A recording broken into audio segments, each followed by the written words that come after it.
Yep.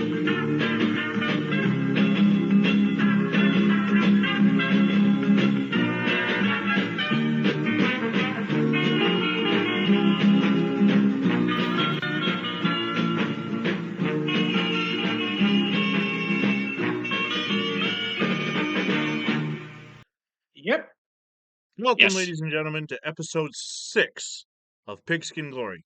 Tonight, we're into December. As you can see, it's the Christmas season. We're into December 1st through the 10th of 1975 is what we'll be discussing tonight. And we are filming this on December 14th, 2025, a big win for the Bills. So instead of representing 75, tonight I'm representing Buffalo. Joining me, as always, I'm Vinnie Vincent, and joining me, as always, we have our expert panel. On the bottom of the screen, from the California Bay Area, our baseball expert and 49er fan, alumnus of San Jose State University, Charles. Good afternoon, or good evening, I should say. And to my right, from the Wisconsin area, he doesn't put cheese on everything because he was born in Buffalo, a blue cheese dipper himself, Chris. Good evening, ladies and gentlemen. I'm feeling pretty good after the 20. This, unlike 1975, this time we were on the right side of a 21-point AFC East comeback. All right, let's take a look at where we begin with, and we are beginning with comic strips, and it is the Charlie Brown has decided to delve into football. Marcy and Peppermint Patty, not Charlie Brown and Lucy. I know! Chris, Charles Schultz. We know he always included football in at least usually making Charlie Brown look bad, but how about getting Peppermint Patty and Lucy involved? Or not Lucy, sorry, Marcy. Well, they're trying to expand the empire, but if the only shame of it is we never got to see if Marcy or Peppermint Patty could kick a ball, because we all know Lucy was always pulling the ball away from Charlie, and we never got to find out. Or as Peppermint said, "You were trying a trick play on me, weren't you, sir?" So I guess we'll never. So I guess we'll never find out the question: Can anyone in the Peanuts group kick a ball? Charles, in 1975, could the 49ers use a tackler like Marcy? Well, 5-6 record. Maybe we do. Maybe we could for next year. They need a quarterback more than a tackler. With our college of quarterback over the last 2 years, I think we had 5 quarterbacks last year, 1974. This year you've got old Norm Snead, and Spurrier may go in the expansion drafts, and Spurrier may end up getting picked by a expansion team. So you may have to find someone else, and Spurrier may not come back. And of course, tonight's game is Miami and New England. Miami wins their game up on Baltimore and Buffalo, and the Patriots, well, they're reduced to playing the role of spoiler. As Charles just said, it is a Monday night. Monday Night Football is coming up Monday, December 1st. But before we get there, Milton Richmond's Sports Parade talks about Terry Bradshaw is a solid in Noel's scheme of play. Charles, when Terry Bradshaw's career began in 1970, there was a lot of talk about him being a draft bust. Now that he's won a Super Bowl and is potentially leading the Steelers to back-to-back titles, has he earned the respect of the sport writers around America? Yes. If you win 2 Super Bowls, you better the sports writers better give him the respect. I think the play that defined his career was that immaculate reception against the Raiders in 1972. Chris, in the last 50 years, we've heard Terry Bradshaw all the time say he called his own plays. Of course, that's commonplace back in 1975, but perhaps Bradshaw might have missed a second career calling as an offensive coordinator. Absolutely. And think about how far Bradshaw has come. Before the 1974 playoffs, Sports Illustrated described the Steelers as the only playoff team without a quarterback. What a difference a year makes. No doubt. So Morrill and the Dolphins will go against the Pats tonight. Here's a preview. Earl Morrill, who famously didn't see Jimmy Orr in Super Bowl III, but is a steady backup. And with Bob Greasy's toe injury, Charles, Earl Morrall is the Dolphins' key to getting into the playoffs. Can the New England Patriots put a pressure on 41-year-old Morrall and stop the Dolphins in their tracks? I depend on who starts for the Patriots. I don't think Steve Grogan is ready. Jim Plunkett ain't ready, and at the Chris, Earl Morrall is 41 years old, and it's unheard of, really. I mean, George Blanda's still playing with the Raiders, even older than that. He's 46, but he doesn't start at quarterback. He's just their kicker. Can Morrall survive the pressure on a Monday night at that age? well, he's playing the right team. You know, he's playing New England, whose defense at times has been abominable this year. It's not like he's playing one of the better AFC teams. And remember, you know, he did have, now, of course, it should be noted, when he did have to come in last week, he had to play the Baltimore Sack Pack. New England is not the Sack Pack. Well, it's time for the game. The Patriots versus Dolphins. Miami runs past New England 20-7. Last December, the Patriots blew a 24-point lead at the Orange Bowl in 74. This year, they couldn't even muster that many points. The Dolphins ran for 199 yards and allowed but one garbage time score in yet another New England loss at Florida. Miami stopped their two-game skid, but it came at a high cost. Earl Morrall was injured. Now, the Dolphins are starting at the prospect of facing Buffalo and Baltimore with third string quarterback Don Strock.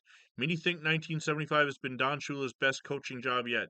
This might be the greatest test yet. Charles, they've got to go to Don Strock. Are the Dolphins done? Don Strock is solid as a rock, then no. But he's their only option. Then the Dolphins could be in trouble, and that's where the Buffalo Bills or Colts might pounce. Chris, what do we know about this Don Strock, the third stringer in Miami? Well, I know he used to play at the University of Virginia Tech, and he and Don McCaskey were pretty much the most notable Hokie alumni pre-Michael Vick. Now, meanwhile, this touchdown, a norm that Boston doesn't want to know his name. So as you can see here, Morrall throwing to Norm Bulash, and he gets in from I guess this storm sent the Patriots for clap. a 6-yard touchdown run. Nice color photo we have, or color video we have. Looks like original TV broadcast. Again, not a lot exists from these earlier Monday night games, but this one we have. If you heard this before, the Patriots lose at the Orange Bowl. And starting Tuesday morning, we go to a new cover photo. Here's an action. 10 years ago. Here's an action shot of Fran Tarkenton throwing against the Washington Redskins, and the dancing bear Ron McDowell, former Buffalo Bill, and Talbert leading the charge against Fran. Of course, we talked about that Redskins-Vikings game in episode 5 of Pigskin Glory. The Minnesota Vikings undefeated no more. Let's take a look at the NFL standings. First in the AFC. We have a playoff clincher in the Oakland Raiders, but they're not the number one seed. They've just clinched their division. Pittsburgh is your number one seed. That's because the Steelers are at 10-1. And who had the tiebreaker over Pittsburgh and Oakland? Who had the tiebreaker? I believe that Pittsburgh would, because remember, Oakland's 2 losses. Remember, Pittsburgh has beaten Cincinnati. The Bengals beat the Raiders. Remember, Oakland lost at Cincinnati, and Pittsburgh's already won there. So there you go. Your 1 seed, Oakland's your 2 seed, Miami is your 3 seed, and your wild card is Cincinnati. Now, Cincinnati cannot go to Pittsburgh because of the rules. So Cincinnati would go to Oakland, and Miami would go to Pittsburgh if the AFC playoffs began there. So a lot of the same teams. It's not the Bengals' first time in the playoffs. Buffalo and Baltimore are still just a game behind with 3 games to go.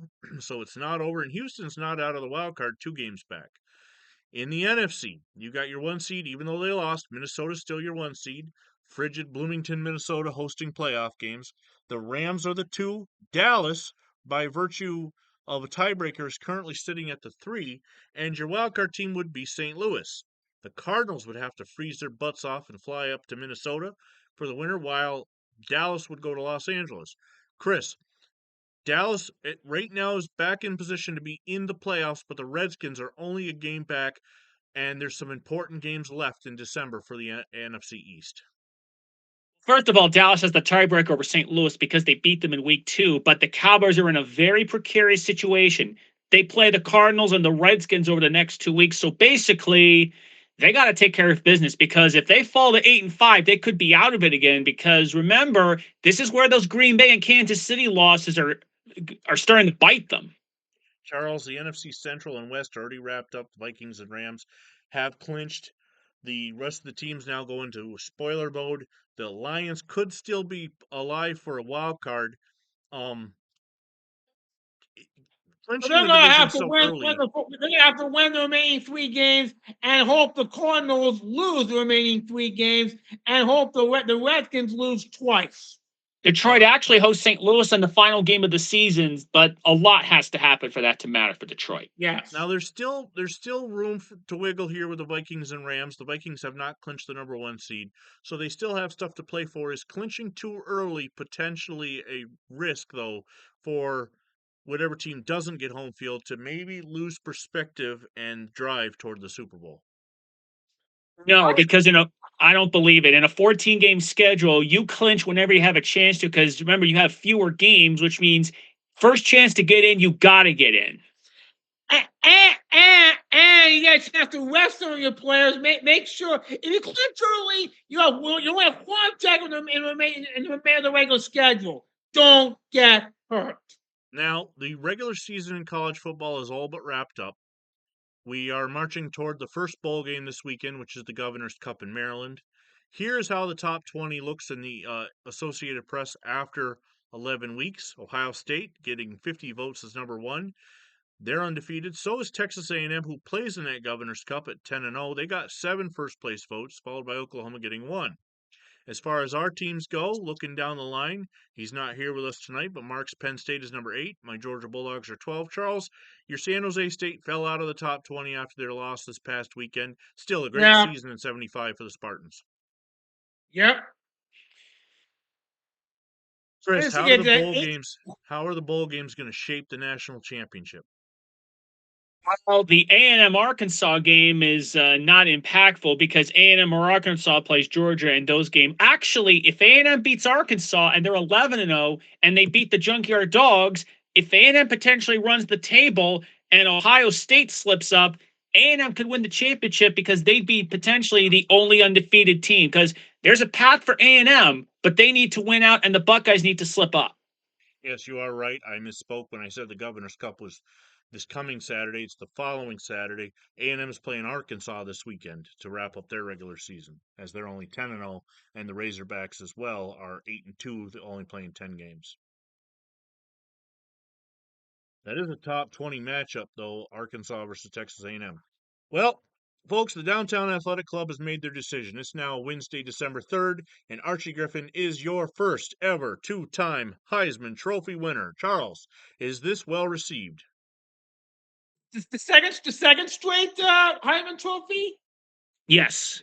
What Yes. that's pretty impressive. Especially when you consider that you have to go up against maybe 100 other quarterbacks over 100 different schools to get a Heisman Trophy. I think it's more impressive at times than winning the MVP in any sport.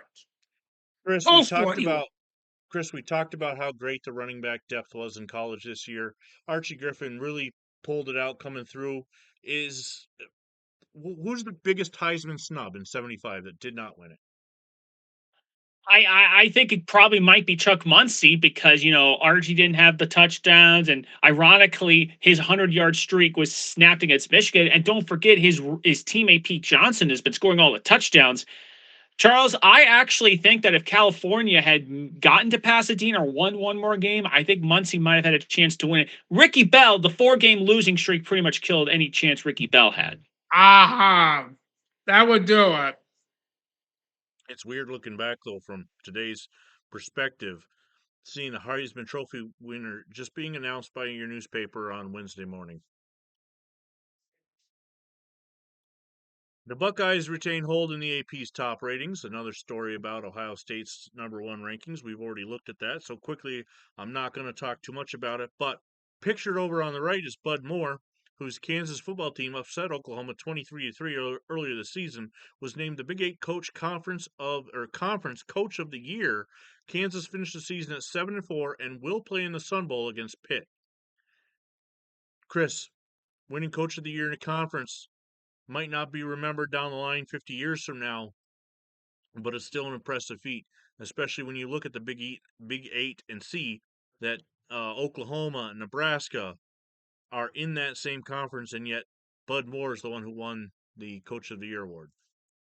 Don't forget Colorado's in that conference. So those are the big three of the Big Eight. And when you're one of those other teams that's just trying to get their act together, I mean, no, but Kansas is a basketball school. And the fact that they were able to have a winning record, go to the Sun Bowl, beat Oklahoma in Oklahoma, he definitely deserved that award. December 4th now, we've got some college transactions. Western Illinois' Brody Western, head football coach, has resigned. And Mississippi State's Tom Good, offensive line coach, has also resigned. Not a lot to talk about there, just keeping college coaching names in the news. Tom Good, bad. NFL preview here on Friday, now December 5th. Baltimore's pleasure, the midweek cartoons. The Cardinals plan tighter security and injury-riddled Mendenhall. Oh, that's something different, Mendenhall. So Baltimore's pleasure, let's take a look if we can scroll in real quick. Let's see, 26 official fan clubs called the Colt Corral, all the way from Newcastle, Delaware. Nostalgia's tough to fight. Joe Eberman has this to say about the Colts. We're the new Colts. Old jocks get along. A lot of Lambda's team is just part of my personality. We're all young, so naturally we have a lot in common. Chris, there's Joe quotes Ehrman, from member of the Sack Pack. Chris. There's a quote here about their weekly poker game being taken more seriously. Do you think that the Colts' relaxation is what their key to their resurgence in '75? I think it's not just relaxation, but again, low expectations. They were 2-12 last year, and all the talk this year was about Miami and of course the Bills offense, and it feels like Baltimore just snuck up on everybody when all the talk has been about the Dolphins and the Bills. Good point. All right, we have some How NFL. are the Patriots sneaking up on a lot of teams this year under the radar? With theirs. We have some NFL transactions to report on for this Friday. As New England has waived safety Dick Kahn and replaced him on the roster with defensive tackle Jerry Patton. Meanwhile, the Kansas City Chiefs have acquired punter Jim McCann to replace their injured Gerald Wilson. Now, it seems like Wilson's been punting in Kansas City forever, way back to their first Super Bowl run. So this is a notable roster transaction. But as far as, Jim McCann goes, I couldn't tell you much about it. Moving on, we've got NFL preview, and they talk about Don Strock, the Miami quarterback. 3 years ago, he led the nation in passing and total offense while at Virginia Tech. Since then, people have been asking, whatever happened to Don Strock? Well, Charles, Don Strock is now starting against the Buffalo Bills this weekend for the Miami Dolphins. Is his passing pedigree from college going to be able to pull him through and get the Dolphins another win over the Buffalo Bills, who they've not lost to since 1969? If the Dolphins are in sync with Strock's passing abilities, then yes.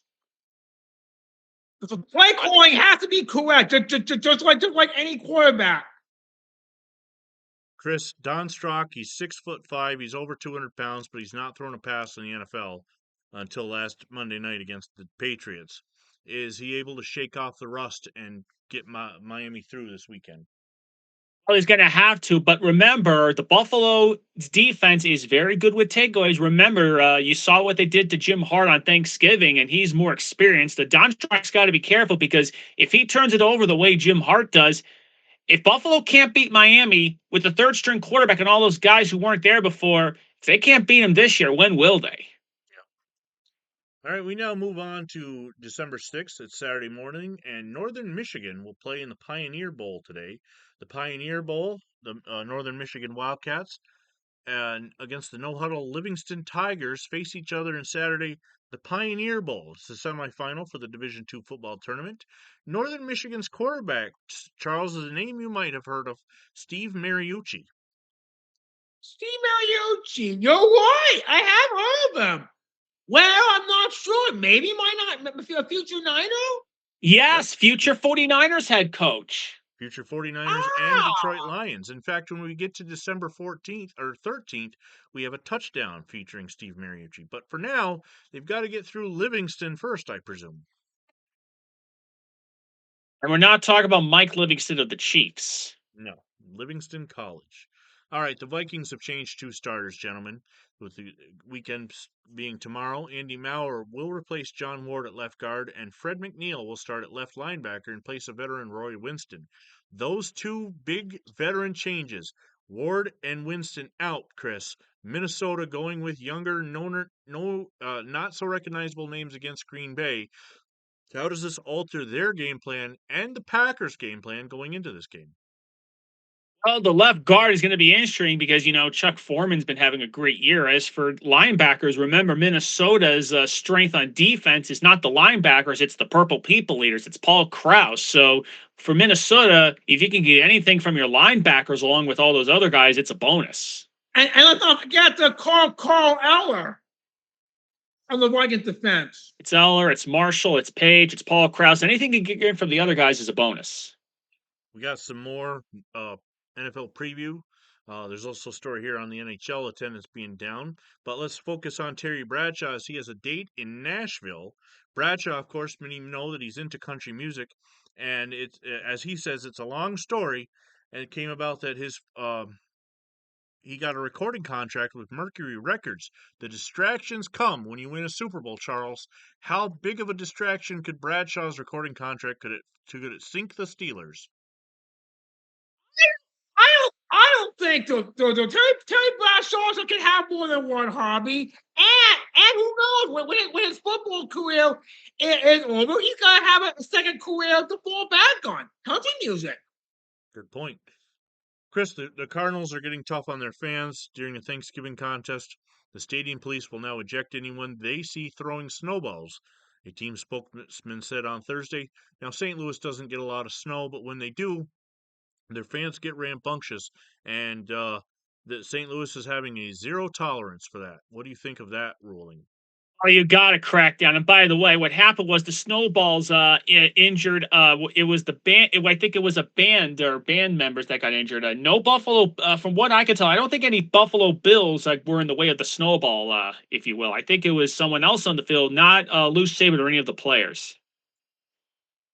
Okay.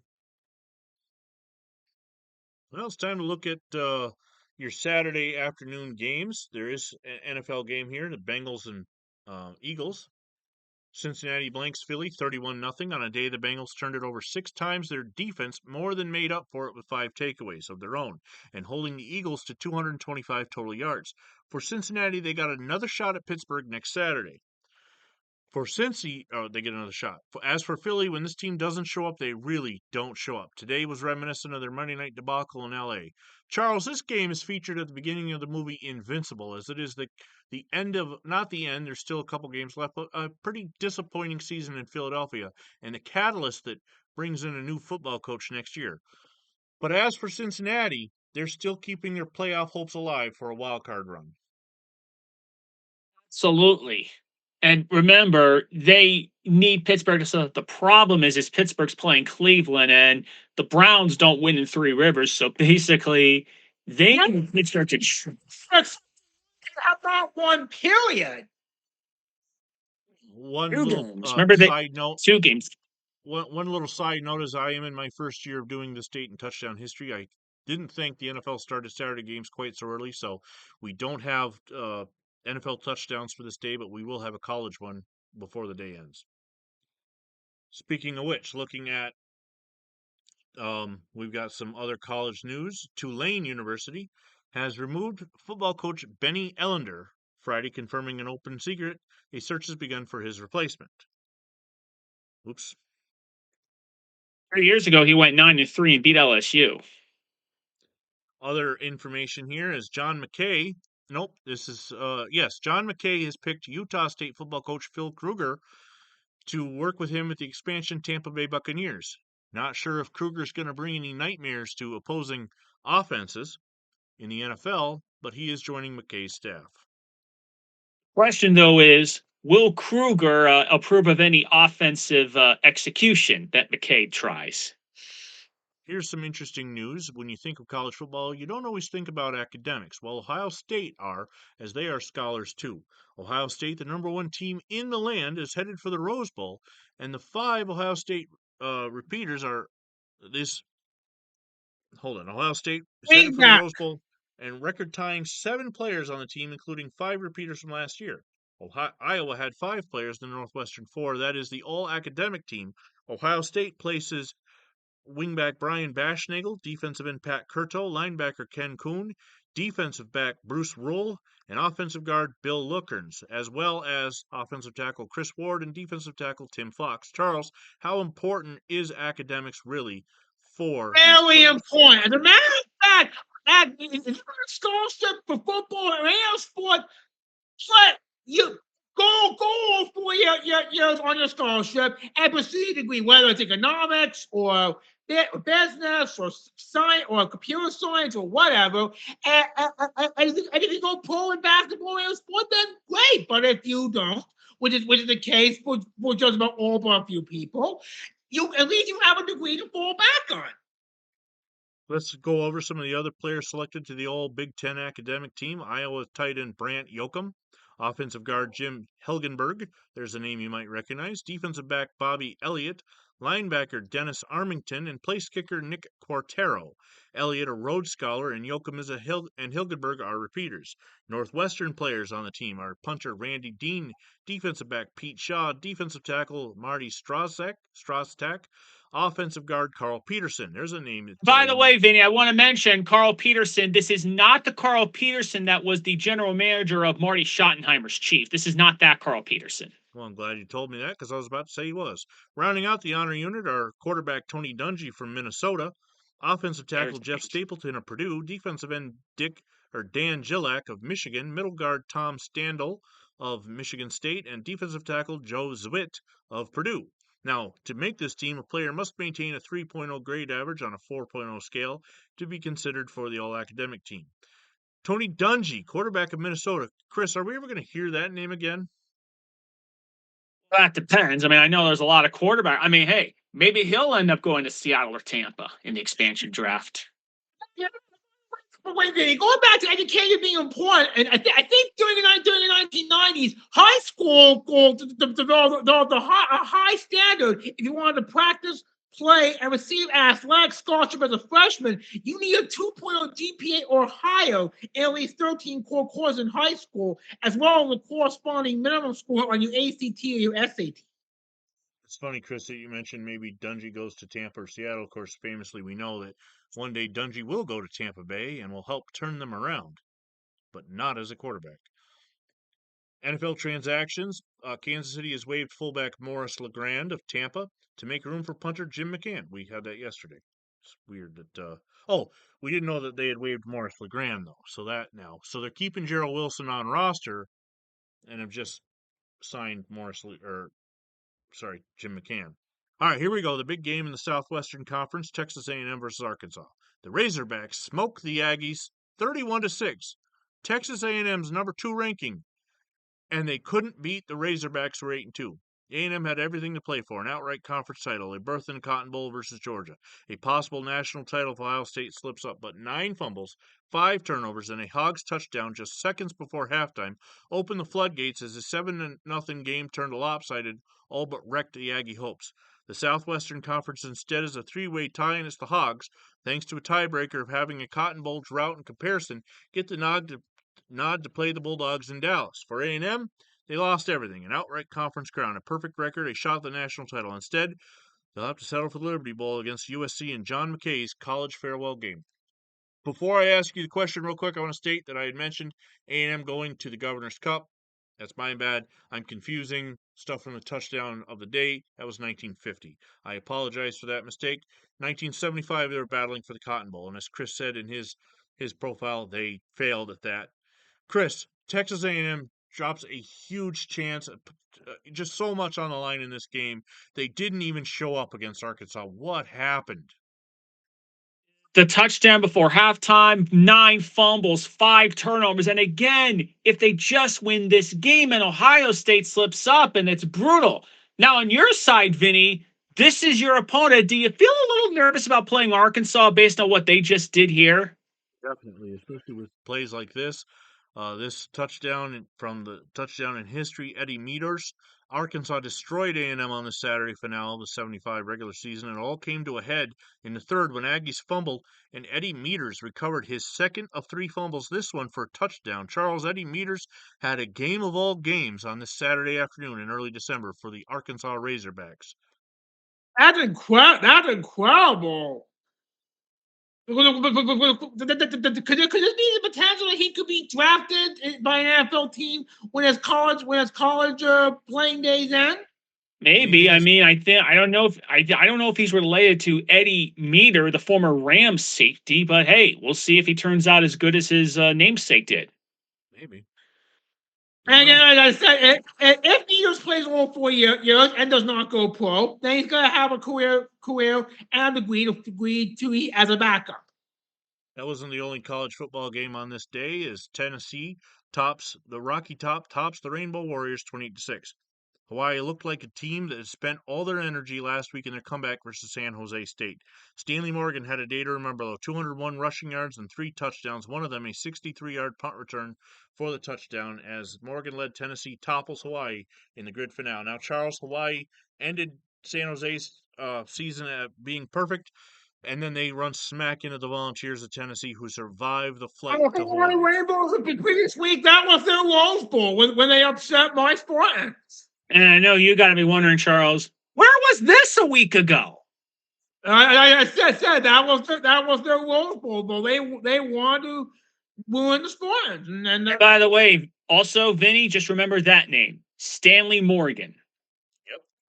All right, now we move on to Sunday, December 7th, and we're going to talk about NFL action. We start with the Browns and Steelers. Big AFC Central battle as Pittsburgh brings the curtain down on Cleveland 31-17. When these teams met up in Week 2, it was a complete and utter humiliation for the Browns, 42-6 at home. Today, riding a 2-game winning streak, they shockingly led the 18-point favorite Steelers 17-7 at Three Rivers. However, the roof fell in thanks to 24 unanswered points and 4 Cleveland turnovers. But between their upset of Cincinnati and admirable efforts against last year's AFC Championship game teams, maybe there is light at the end of the Browns' tunnel. For the Steelers, it's simple. Beat Cincinnati next week to clinch everything in the AFC or risk potentially blowing a division against the Rams team playing for seeding. Charles, the Browns, they played well, but the Steelers are just too powerful, too much for Cleveland this year. That because the Steelers are pretty good tandem offensively with Terry Bradshaw and Franco Harris. And of course, we said this many times in previous podcasts, the Steel Curtain defense is second to none. We got this is the touchdown that gives Cleveland a lead, as defending world champion Pittsburgh gave up a wild touchdown that resulted in the Browns having a 10-point halftime lead. After the Browns scored their first touchdown, Pittsburgh stumbled and fumbled the ball, as you see there. And Browns rookie Willie Miller scoops it up, brings it back 17 yards. It's not often, Chris, that you can kick the ball off and score on the same play. I guess you could say for Cleveland, it was Miller time. Everything, like beer from Miller. Everything you always wanted in a beer, and less. And by the way, 44, remember, he actually knocks the ball loose himself and then just doesn't recover it. And this is the a play Browns good enough for the Follies. And again, remember, Cleveland had been utterly humiliated in the first game against Pittsburgh. Give them credit. At least they showed up this time. Yes. Lynn Swann's second touchdown of the day gives the Steelers the lead, and it's a more conventional touchdown than what we just saw, as the Steelers had clawed their way back in the second half, tied Cleveland up before getting the ball back again and hitting this Terry Bradshaw to Lynn Swann for 18 yards. Would you say that 74 draft class is working out well for Pittsburgh? Swan, Stallworth, Mike Webster, Jack Lambert? Well, we're only a year into it, but at this point, it might be the greatest draft of the 70s, if not perhaps even more.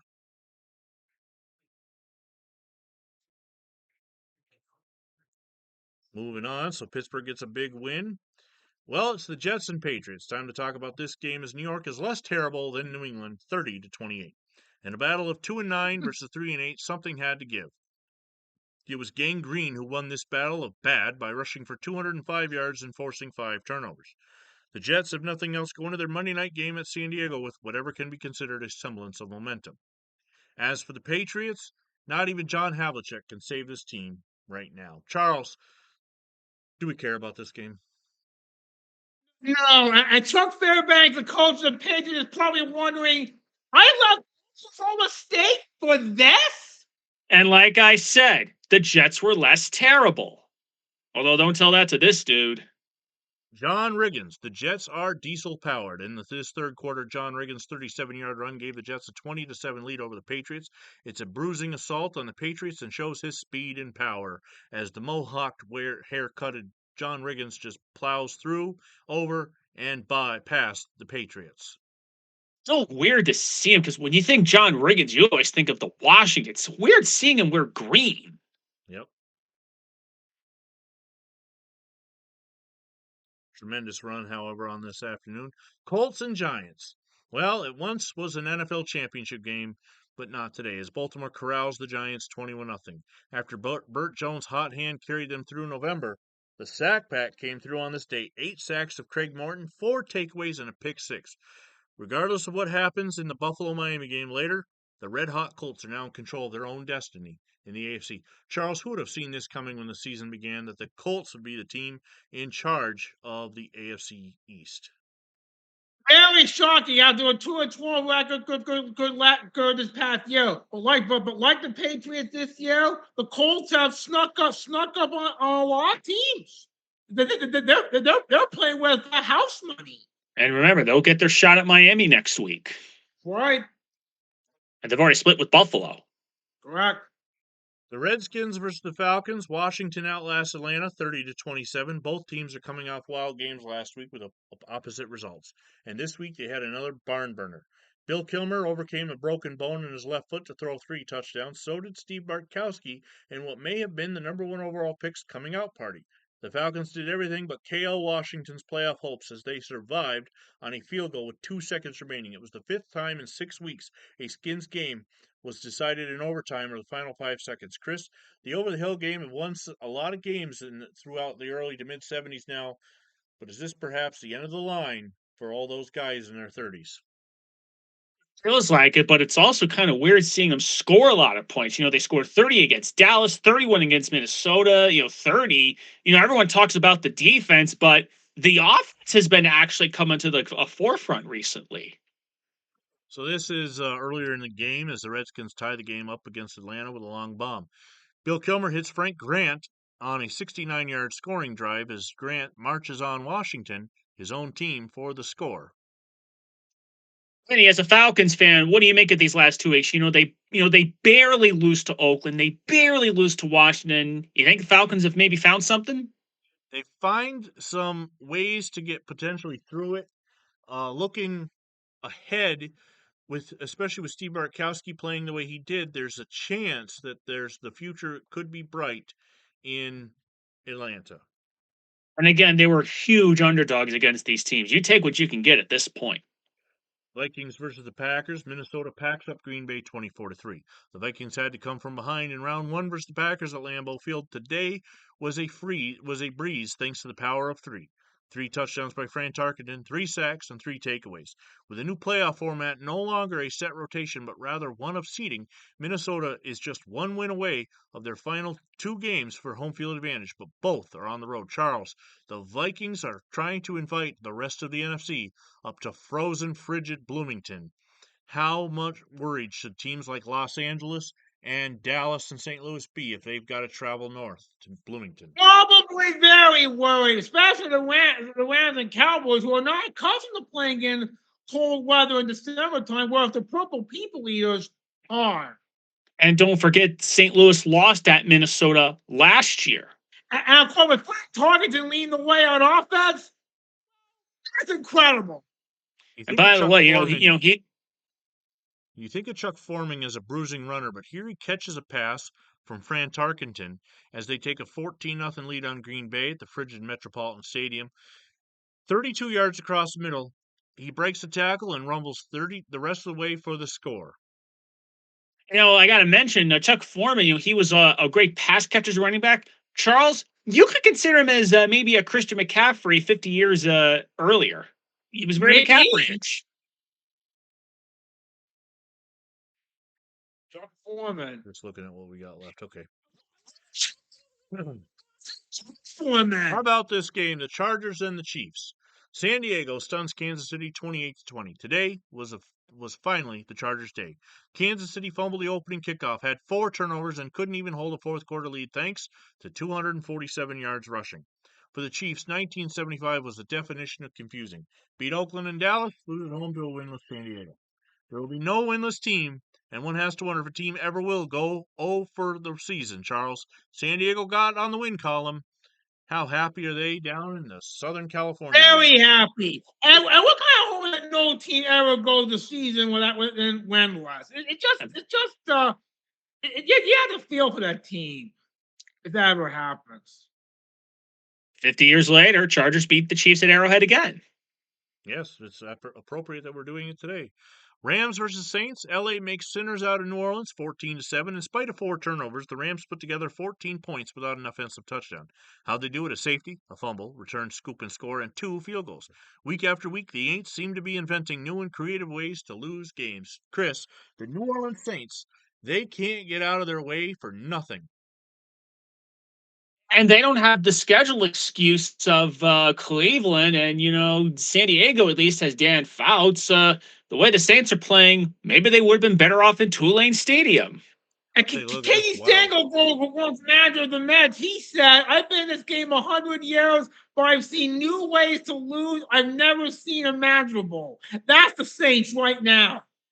Let's take a look at this wild touchdown in the Superdome as the Los Angeles Rams get a wild punt return that may go down as a fumble return. After the return man fumbles, reserve linebacker Jim Peterson picks up the loose football and goes 67 yards for the score. It's 85 total yards, as this is the only touchdown the Rams scored in the game, but with a safety and 2 field goals, it was enough to win and beat New Orleans on this day. Think about what the Saints have done. They get blown out at Oakland. They blow a lead against Cleveland. It's like, what's next? What else are the Saints going to do? Let's take a look when this comes back around. Nope, it moved up. It's weird. Hey, the Saints want to pack up their bag and go home and forfeit the next game if that's all you got. I mean, that's brutal. Their last 2 games, their last 2 games, by the way, Charles, Giants and Bears. Maybe they just should. And now notice how nobody seems to want to actually pick the ball up, and it just squirts free. Jim Peterson is Johnny on the spot, and the Saints are not going to catch him. Vinny, that is reminiscent of Troy Brown and the Jets Patriots 1995, what you just did as a touchdown of the day. Didn't that remind you of that? Yes, a little bit. Exactly. I mean, it's the same thing. It's a return. It goes down as a fumble return officially in the record book, but it is a special teams return touchdown regardless. Lions and Bears. Well, the Chicago surprised Detroit 25-21. The Lions' wildcard hopes have been knocked for a loop in the recent weeks. Today, they were officially extinguished as Walter Payton scored 2 touchdowns. 3 weeks ago, this was a 6-3 team. Now they have to beat Minnesota and St. Louis to salvage a winning record. Charles, the Lions go from 6-3 to 6-6 in just 3 weeks. The roof has collapsed, and they just moved into the Silverdome. I guess these Lions were cowardly and didn't have the courage to stand tall in a full season. It all goes back to that extra point miss against Kansas City. If he makes that extra point, they're 7-5. Ever since that missed extra point and the loss at KC, everything that can go wrong has gone wrong. Think about this, and I'll bring this up every year they missed the playoffs. Their last playoff game was a 5-0 loss in 1970 to the Cowboys, and they're not going back at 75 to redeem themselves from that embarrassing debacle. And the Red Wings aren't even that good anymore. It's like, what does Detroit have at this point? And the Tigers lost 105 games this year, including 19 in a row. And the Pistons, woof. I don't think Joe Louis is still boxing, so there's not a lot going on in Detroit. But Northern Michigan is in the Division II playoffs, championship game. Cowboys versus Cardinals. St. Louis douses Dallas 31-17. This was for first place in the NFC East. The rematch to their wild and woolly 37-31 overtime affair in week 2.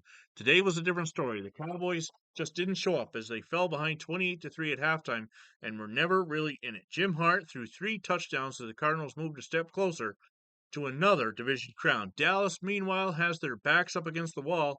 A loss next week, Saturday, to Washington would knock them out of the playoffs for a second straight year. Charles, Dallas missing the playoffs in 74 was a abnormal stat, but it could become the norm as St. Louis knocks them for a loop today. Wow. I think it's up for grabs. NFC East. Dallas had to get their act together these next 2 weeks, or they're going to be on the outside looking in for the second year in a row. And remember, Washington already beat them earlier this year. Chris, Jim Hart's 3 touchdown passes, you could say, was a solid Hart foundation of passing. Oh, exactly. He was a real, you could say the Cowboys looked like an anvil dropped on them. Oilers versus 49ers. Houston subdues San Francisco 27-13. Even though the Oilers' playoff hopes have been doused by Cincinnati and Pittsburgh, they still had something to play for. Their first winning season since the merger. Houston got it thanks to 3 different running backs scoring touchdowns against a team that had upset the Rams. Houston held San Francisco to only 5 rushing yards. Charles, what needs to change in San Francisco? A new quarterback. That's how. Especially if the one we have now is going to be lost in the expansion draft. 5 rushing yards. Chris, 5 rushing yards. I mean, that's just the epitome of disaster for the 49ers. You don't need a running back or two. If that performance is pitiful. I think Charles ran for more rushing yards today than the Niners did in that game. Well, here's the big game. The Bills versus the Dolphins, and Miami circles the wagons, the Buffalo Wagons, 31-21. Everything was lining up for the Bills. 2 straight wins. Miami had been on a recent skid and was playing this game with third-string quarterback Don Strock. Instead, it was worst-case scenario. 21-0 Dolphins lead as Strock was as efficient, 12-15 for 2 touchdowns. But Joe Ferguson, with throwing 2 touchdowns and O.J. Simpson en route to 117 receiving yards, it was 24-21. When Buffalo recovered Mercury Morris's fumble, it looked like they were about to turn the tables in Miami from late October with a late comeback off a turnover. Then disaster struck. Not only did the referee rule it was not a fumble, the Bill who recovered said the ball was penalized for what was said to be roughing the official. Either way, the Dolphins kept the ball, scored, knocked Buffalo out of the playoffs, and made it 12 straight wins versus them, period. For Miami, they can win their 5th straight division title if they win at Baltimore next week. For Buffalo, with O.J. Simpson having a year like this and an offense as good as any in the AFL, they somehow still couldn't beat the Dolphins. With no Zonka, no Kick, no Warfield, and even here, no Greasy and no Morrill. Between the interception in round 1 and Fumblegate in round 2, the Bills at this rate may need an exorcist to beat Miami. Chris, they haven't won since 1969. It's now officially 12 in a row, and this time the refs beat them. What do you think of that mess? I mean, there's just something about Don Shula. It just seems like good things come his way. Like Buffalo held their number, but that ever since he showed up, it's just like nothing goes their way. It's like it's just something about Don Shula, man. There's just an aura. It seems like bad luck follows. We have some favoritism toward Don Shula and the Dolphins. I guess the NFL just thinks, hey, Miami, Oakland, Pittsburgh every year, they love reruns. And boy, think about it. You start 4-0, and the sad part is, Vinny, even if there was a second wild card, they'd still be up against it because of the Oilers and Bengals. Let's see if we can get to the point of the fumble. I thought when the Bills they also where are the Ghostbusters when you need them? Well, this is the touchdown that sealed it. That's it. All right. Let's see. Okay, we'll get through this Joe Ferguson pass. This is one of the long touchdowns. By the way, here's the irony. O.J. Simpson had under 100 rushing yards, but he still had 100 receiving yards anyway. Go figure. So that's the one of the long O.J. touchdowns that made it 24-21. And the Dolphins, 9:23 left, get the ball back. And usually we don't go into team highlights like this, but when something as controversial as this happens, we need to take a look at it as the Buffalo mascot is headbutting the goalpost.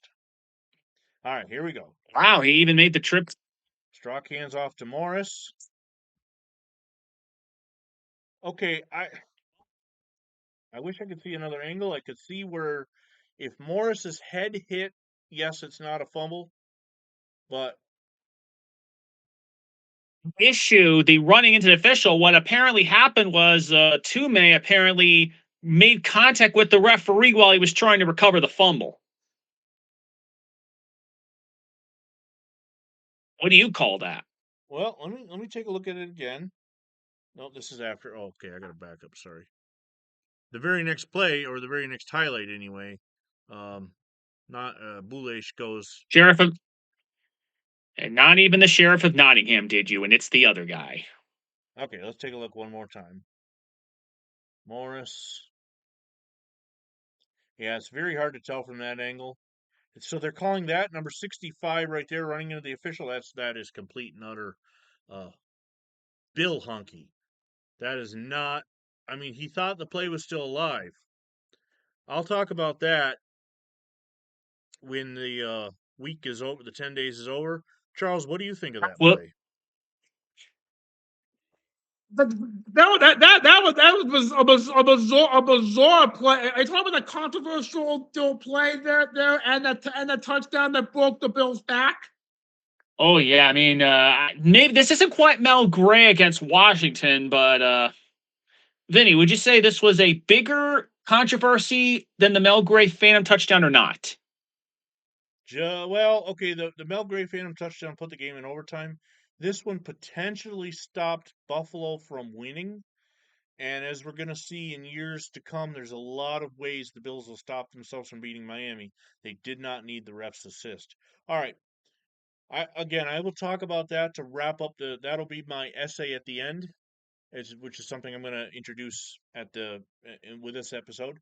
Sports Illustrated come out on Monday, and of course, Sports Illustrated is usually a week behind with its cover photo.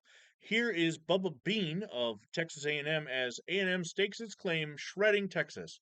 Charles, is unfortunate that when the cover comes out, A&M has already lost their task for an undefeated season. What's the outside cover, James? You could say.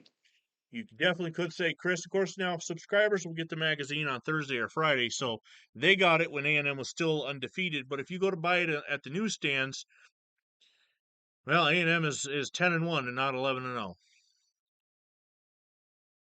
When we talk about the Sports Illustrated jinx, Charles always mentions the '87 Indians, but Vinny, how about this one?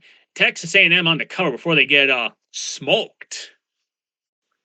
Looking at more on Monday, the Steelers have clinched a playoff berth. They will get to defend their Super Bowl title in the tournament themselves, as Bradshaw hooked up with Lynn Swan for 2 third-period touchdowns to aid in their victory over Cleveland. We've already talked about the game, but just officially announced that they have clinched a playoff spot. All right, looking at tonight, or not, excuse me. The Rams' Charlie Cowan, thrives in anonymity. Now, he's not somebody we've talked about, the New Mexico Highland graduate 15 years ago, but he has been playing over 200 games in the NFL, Charles. He's been a staple on the Rams, back from their fearsome foursome days all the way now through their runs at the NFC West Championships. Charlie Cowan is one of the players that you don't hear about, but the NFL teams need. He's been around as long as he's been. I think he was. He's at Blue. Would you believe he? Pretty good. They're seem to play pretty well when the spotlight's not on them. He said he thrives in anonymity. By the way, 15 years. He's like the Rams version of Jim Marshall, minus the wrong way. If you want to look at some other college scores from college basketball, Saturday's college scores, I included that because there's not a lot of football in college to talk about. But here is, first of all, an interesting thing as Rattler quarterback Robert Pattinson directs traffic. The Grizzlies get city backing in an NFL bid. Memphis, Tennessee is the National Football League ready to accept as one of its own, the team that lured Larry Zonka and Paul Warfield and Jim Kick to the ill-fated World Football League is applying for membership in the NFL. We know the NFL is expanding in 76 with Seattle and Tampa Bay. Could an inclusion of Memphis be along for the ride, Chris? Well, it would make the question. Well, if nothing else, when you look at the geography, that's a potential rival for maybe Houston, maybe Atlanta. Vinny, you're a Falcon fan. What do you think of potentially Atlanta, Memphis twice a year? It makes for natural rivalries, especially when you figure Atlanta's in the NFC West. So maybe a little bit of realignment with Tampa Bay joining.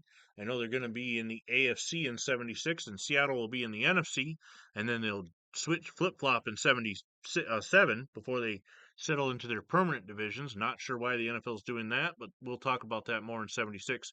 All right.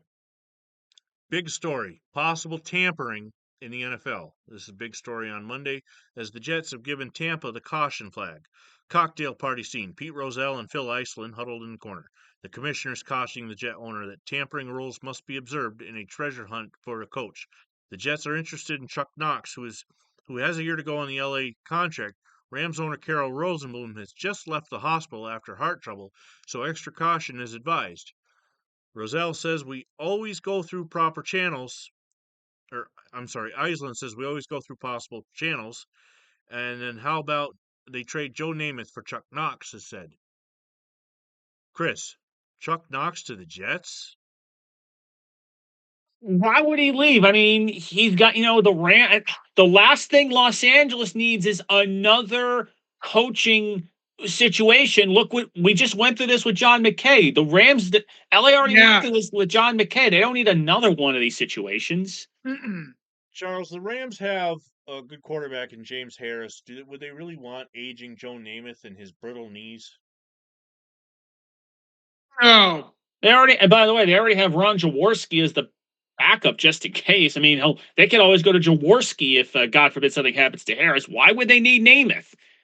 You can win. You can join this football contest through the Miami Herald and the Miami News.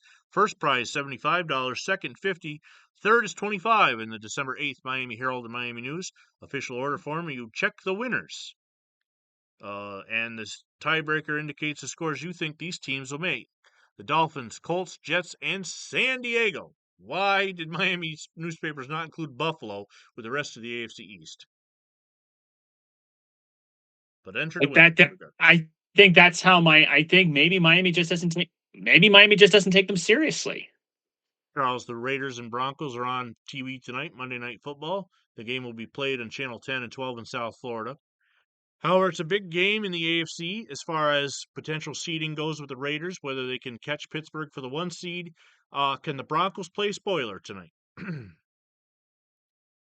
All depends.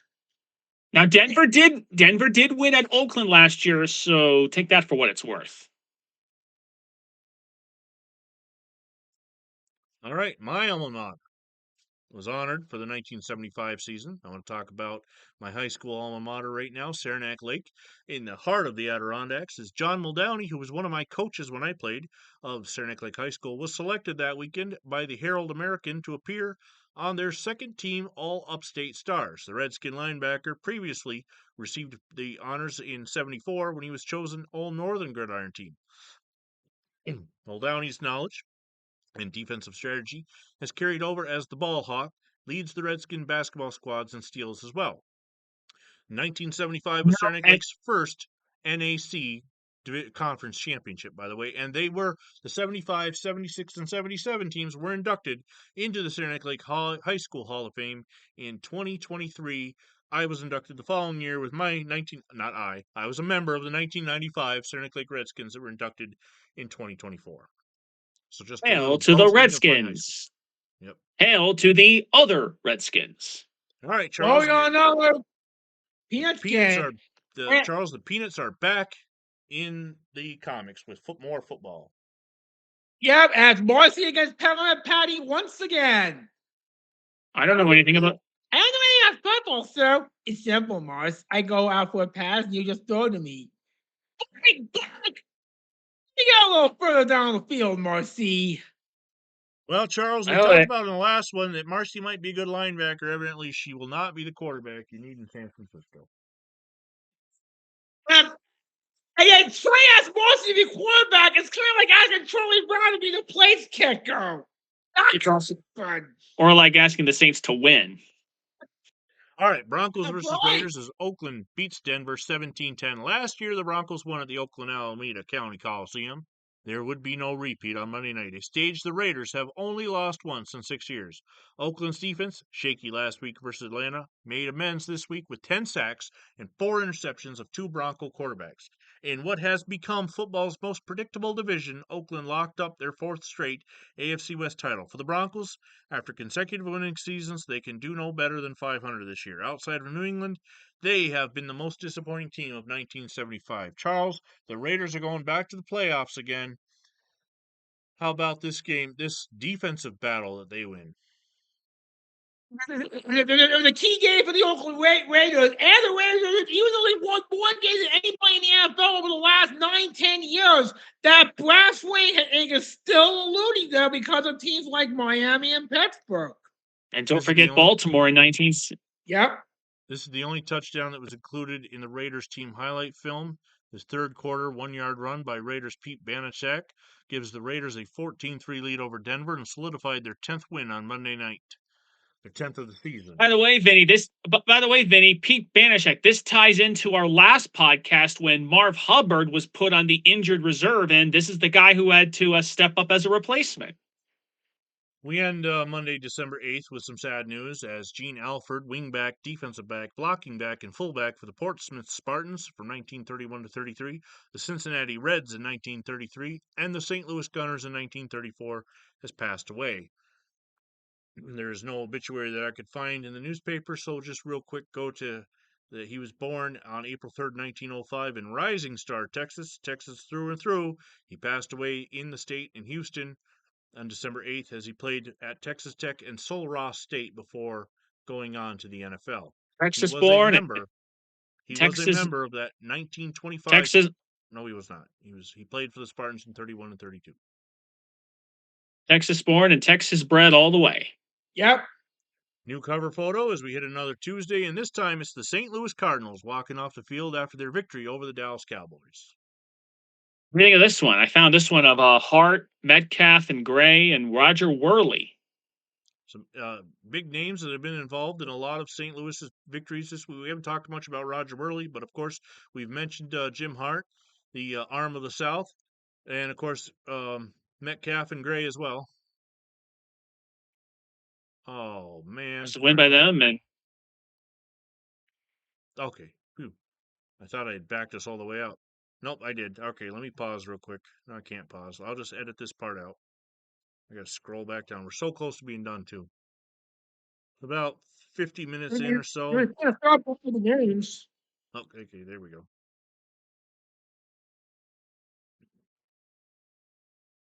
That wasn't so bad. Okay. So we'll just edit back to here. It is now December 9th. Is the NFL aware of how bad the officiating is, especially as a Bills fan? Ralph Wilson is now at odds with the officiating. Will replays remedy the officiating problem? Chris, can television technology make the NFL better? I think it can't make it any worse because you think about between this and the Mel Gray thing. Remember, instant replay was introduced on television in 1963 in the Army-Navy game. And, first Mel Gray, now this. I mean, it's not like the playoffs are going to have a controversial call, right? Charles, it's amazing that 50 years later, we're still talking about the officiating in the NFL, even though technology has changed and improved things a lot. But game officials in the NFL can make or break a season, especially with one call going the wrong way in an important time in an important game. Yes, unfortunately. And again, look at Washington. If that Mel Gray touchdown is not a touchdown, then Washington and St. Louis, then basically Washington is essentially in poise for the division because they would have swept the Cardinals. Think about the importance of that. Here's an opinion piece in the Buffalo Evening News. Shula Thomas, make it happen. Did you ever notice that this is Steve Weller, by the way, did you ever notice that a large percentage of movers and shakers in the National Football League are concentrated in a rather limited area, the metropolitan boundaries of Miami and Baltimore? That Miami is involved is no revelation. Don Shula established himself as a huge enchilada some time ago. That Baltimore is included is mind-boggling, even though it probably shouldn't be. Joe Thomas had an excellent reputation as a builder of football teams when he went to Baltimore and disappeared in the cloud of dust created by the falling bodies of all those famous old Colts he dumped. I don't recall the exact words, but I'm sure chuckled at Thomas' heavy-handed pruning of such household words as Johnny Unitas, Tom Mackey, and John Mackey, and his total lack of tact in explaining his moves. Probably the nicest words he used to describe any of the dumpies were old and over the hill. Guys, Baltimore is survived because of those moves. It didn't look good at the beginning, but honestly, sometimes tough moves have to be made, Charles, in order to get a team back to where they were. Yes. And no player is spared. And now look at the Colts had all those old glory heroes. Now look at how young. Now remember, the 75 Colts are one of, if not the youngest team in football. Well, we've got some bad news to talk about. On December 9th, as a former college football star, his brother and 2 accomplices were sentenced Monday to 24 months in prison for conspiring to smuggle marijuana and violating United States currency laws. U.S. District Judge William O'Merton sentenced Tommy Warren, former Florida State University star and one-time assistant to Governor Reuben Askew, his brother John L. Warren Jr., and David Defina and D.E. Schick. The 4 were convicted by the jury last month, and Judge Marin sentenced them to 18 months on the drug charges and 6 months on the currency counts. They were also placed on parole for 2 years. We are going to be talking a lot about NFL and prison and arrests and stuff as we continue on. This is just one of many times that gridiron stars are going to get in trouble. And also rampant drug use in the NFL and all sports in particular. All right, let's take a look at the standings now after Week 12 in the NFL, as the Minnesota Vikings have clinched the NFC Central and are currently your number 1 seed. Los Angeles, holders of the NFC Western crown once again. Our number 2, St. Louis, has moved into 3rd, and Dallas is your wild card. Dallas would go to Minnesota. No, Washington. I know it's no Washington's the wild card. Remember, they beat the Cowboys in November. Okay, so and St. Louis in first place at 9-3. Yep. So this actually, the newspaper is out of order here. So the Redskins would be going to Minnesota, and the Cardinals to Los Angeles. Better climate for the Cardinals than last week when they were potentially headed to Minnesota. In the AFC, absolutely. In the AFC, Pittsburgh is still your 1 seed. Oakland has clinched the AFC West. They are your 2 seed. Miami controls the AFC East for now. Your wild card is Cincinnati, but don't forget Baltimore is still potentially in the hunt. Buffalo is eliminated by virtue of their 2 losses to Miami. Chris, as things change, they still seem the same in the AFC.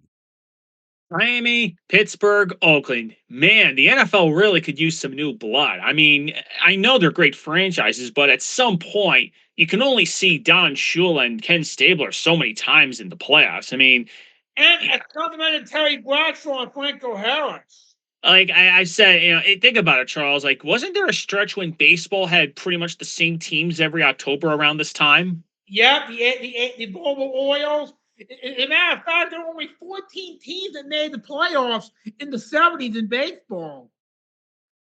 A little bit of NFL transactions here is starting right guard for the Philadelphia Eagles, Bill Luke, underwent surgery for removal of lateral cartilage in his left knee. Nothing is going right for the Eagles. Charles, before we end this December 9th, we've got more peanuts from the peanut gallery. More. Yep, and again, Marcy and Peppermint. I've been reading up on football, so when you first play, I didn't know anything about it. That's all changed. Now I'm ready to get out there and kick around the old hawk skin. Good old Marcy. It's getting it right, but yet still wrong. Correct, sir. All right, we got more NFL injuries as 2 more Broncos hurt. We're in that Raider contest. We've been talking about injuries all of 1975. And the Oakland Raiders won, but the Denver Broncos had some injuries as quarterback Charlie Johnson and running back Otis Armstrong will be out with injuries. Tight end Boyd Brown and guard Carl Rockowicz. Broken legs. Wow. By the way, Denver. we know we're never going to eliminate injuries in football, but it just always makes you sad to hear something like that, a broken leg, especially coming on 50 years later on a day Patrick Mahomes suffered his first season-ending injury of his NFL career.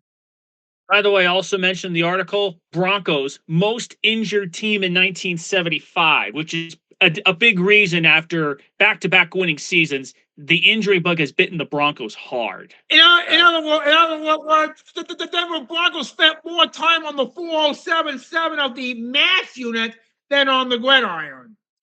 Passing away on December 9th, 1975, is Carl Schwett, linebacker, center, and defensive back for the Buffalo Bills of the Double AFC from 1948 to 49 and the Green Bay Packers 1950 to 51. Schwett was just 50 years old, former professional football player and defensive line coach at Harvard, died of cancer yesterday at Harvard Stillman University. Some more sad news. Also, oh, by the way, Vinny, he was not only on those that 48 championship team for Buffalo, he also coached Saskatchewan at one point in the CFL. Yes, he did. So he was involved in all sorts of football throughout his life, and of course, working at Harvard. All right, December 10th, our last day. Meanwhile, real quick, before we advance, I missed something on the 7th that I want to point out. December 7th, 1975, although also being the 34th anniversary of Pearl Harbor, was also my father's 23rd birthday. December 10th, 1975, my mother-in-law was turning 12 at the time. So happy birthday to them in 1975. Right.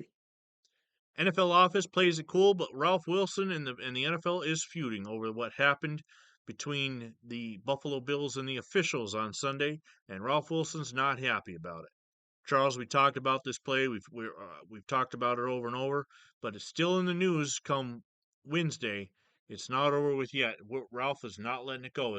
It literally knocked the Bills out of the playoffs. I am not signing players or from the folded WFL. Yep. Although remember, Chris, you mentioned the St. Louis Stars, but one thing that is interesting is St. Louis fullback Jim Otis is nearing 1,000 yards. An emotional Jim Otis.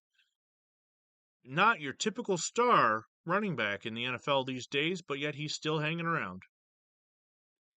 Again, he's like the forgotten guy because all those guys I mentioned, your Hart, your Grays, your Metcalfs, even Deerdorf and Dobler are very well known. And again, Roger Worley, future Hall of Famer, he's like the magnificent seventh, if you will. Charles, Miami's hopes ride on this man as Don Strock is the quarterback of the Miami Dolphins heading toward the playoffs. Well, they're able to beat Buffalo low. We'll see if they're able to beat the Baltimore Colts. If they can do that, they're in the playoffs. Now remember, that's going to be in Baltimore. He got to play at the Orange Bowl. Let's see how he does on the road. A little different on the road. Chris, Bills owner demands the referee be dismissed. He knows he's risking a heavy fine when he called for the removal of the National Football League official who made the controversial call on Monday in the Buffalo-Miami game. Chris, this is looking more like a soap opera than the NFL at this point. I think it's the fashion of it because remember when they lost the first game, Ralph Wilson wasn't, it was just an interception. But here's the quote: it says he should be fired from his job and never allowed to work another game. I will not again send my team out to play a game that he's working. He said he'd be fine. I don't care what Roselle does. It was a rotten call that cost our team for a chance to win the Super Bowl. Toomey said, quote, he hardly hit him. I was just trying to get the ball which rolled behind him. Saban said it should have been called a fumble, although maybe it wasn't ruled a fumble. Oh, geez. So not only is it not ruled a fumble, it's like, yeah, I think I'm starting to see it. It's not like, oh, it was a fumble, because if it was ruled a fumble, they would have just lost a couple of yards for running into the official. So this is headlinesman Jerry Berg. Is a man that ruled that the ball dropped by Mercury Morris after he was hit was not a fumble, and then penalized the Bills 15 yards after he said defensive end Pat Toomey brushed him. Toomey said he was going after the ball. I think I'm starting to see the issue because had they ruled it a fumble, they would have just lost a couple of yards for running into the official. I think I'm starting to see what the issue was. Local grid stars Saranac Lake again. One more mention to them as 3 other local gridiron stars have been named to the All Upstate team. Receiving honorable mention are Saranac Lake's John Falvey, Jim Shortell, and Rick Totola of Tupper Lake. Rounds out the area recipients. Now, these are men I don't know, unlike John Muldowney, who I mentioned earlier, but congrats to them, 50th anniversary of their awards. All right, let's wrap December 10th up, Charles, with some peanuts, and this one's a little harder to read. I'll try and do my best here. I'll try. Amateur kick it over your head, so. What if I kick? Let me try. What if I kick it over your head, sir? What if some major league scout spots me and hires me for a team, and I have to go to the Super Bowl? What would I do about school? Just shut up, Morris, and kick the ball. Don't be impatient with me, sir. Well, there are definitely some teams that could use a good punter. Maybe Kansas City right now, as Gerald Wilson is injured.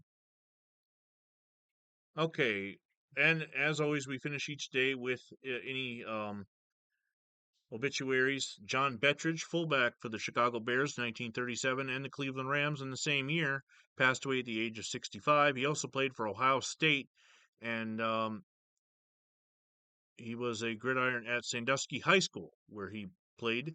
He was a retired employee at Ohio Department of Liquor Control. By the way, how about he said 27 touchdowns in 1929 alone? How about that? 27 touchdowns in 1 year. In 29. Okay, that is the 11th, so we are officially through the 10 days. So let's go ahead and stop sharing my screen, and I'm going to talk real quick about my thoughts on what's going on in the NFL in 1975 with officiating, and it continues to this day, even with instant replay being what it is, and changing and making technology better. We still have controversial calls. We still have things that in 2025, fans get on their TikToks or YouTubes and talk about conspiracies and the game being rigged. And the NFL, year after year, seems to do nothing about it publicly while making improvements behind the scenes that a lot of fans don't even notice. However, back in 1975, there weren't the improvements yet, as replay was still over 10 years away and would be short-lived. It wasn't until 1999 that instant replay would become a full part of the NFL. What I want to talk about, obviously the changes can't be made for 1975, but these changes should go down in 2026. Make the referees accountable. Have them do post-game press conference, as the NFL players and coaches have to. When they make a mistake, they are questioned by the media. The referees never are. Most of the times we don't even know their names, especially the officials that assist the head referee. We don't know the linesman or the back judge, and a lot of times they're the ones who make these bad calls. Jim Berg is just one of thousands of referees in the in the NFL. But we have the same thing in the NBA, the MLB, and the NHL, and college sports, where referees make bad calls and are never held accountable for it. You don't know or don't hear when a referee is so bad that they do lose their job. The NFL doesn't make that public. They should. As officials who get fired, head coaches, general managers, when they don't do their job right, they're gone. As should be referees. When they don't do their job right, they should be gone, and the NFL should let the fans know, especially the fans who were aggrieved by the bad call. But the other thing is, I also want to protect the officials. We're over 50 years from this podcast topics that we're talking about, and time after time after time, we see NFL referees in the middle of a scrum. All that has been done since 1975 is move the back judge into the offensive backfield. But referees still get run over, and one of the most famous instances is in the 1995 NFL playoffs between the Packers and Cowboys, where a line judge was taken off the field on a stretcher because he was hit so hard. Referees in the NHL wear pads. Umpires in Major League Baseball wear pads. But in the NFL, they are out there in their shirts and pants, no padding. Maybe if they're smart, they wear a cup, but that's about it. So the NFL has to do both. They have to punish the referees who don't do the job right, and they have to protect the referees who are doing the job so that they can live long, natural lives.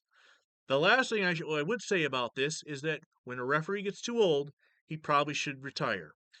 NFL players, and this happens rarely, but NFL players who don't make the grade as active players after 2-3 years and are out of the leagues just disappear. Why doesn't the NFL recruit them to be referees? So we have more athletic referees out there that can keep up with these players, and if they're wearing the proper padding, take a hit and survive. Those are just my thoughts. And for Chris and Charles, until next time, we'll see you in 1975.